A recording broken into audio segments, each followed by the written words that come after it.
Welcome to another episode of Gospel Impact. My name is Matt Axford, and today's story comes to us from Southern Asia. Subbareddy sighed as he dropped into the nearest chair in his house.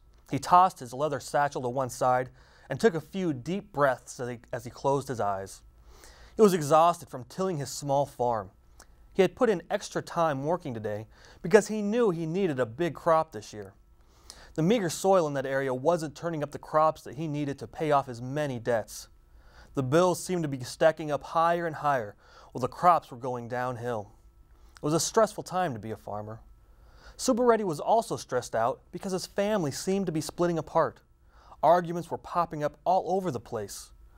His children, parents, uncles, aunts, nephews, nieces, and others were taking sides. What else could go wrong, Subbareddy thought miserably. But then he noticed one of his neighbors out the window. He was limping home with only a few potatoes to present to his hungry family.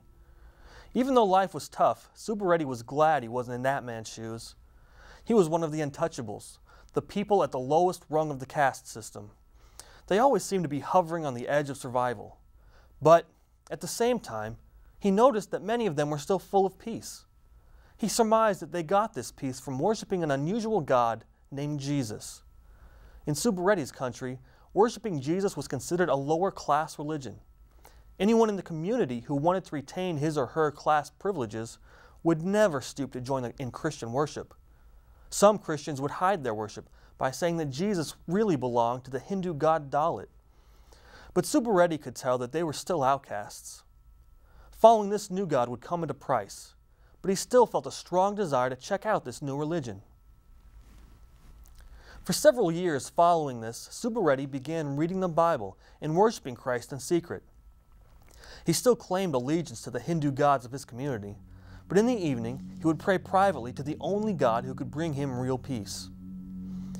But as the years passed, he began to feel guilty about hiding his faith. He saw the other Christians faithfully worshiping each Sabbath, and he felt convicted that Jesus wanted him to worship through Sabbath keeping as well. In 2011, he finally stepped through the door of the local Seventh-day Adventist church, which was supported by gospel outreach. His heart was filled with joy as he experienced the prayers, music, and preaching. And the most amazing part about joining the church was that the financial and family problems began to disappear. His finances started inching out of the red, his crops started producing more, and the painful arguments that in his family began to melt away. Today, Subbareddy testifies wholeheartedly that God watches over those who trust in Him. Even though he has to endure discrimination, he has still found more abundant life through becoming Jesus' friend.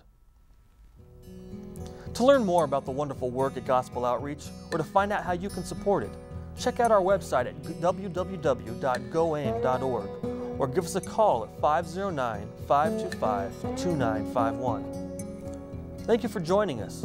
Be sure to tune in again next time to hear about more miracles from the 1040 window. God bless.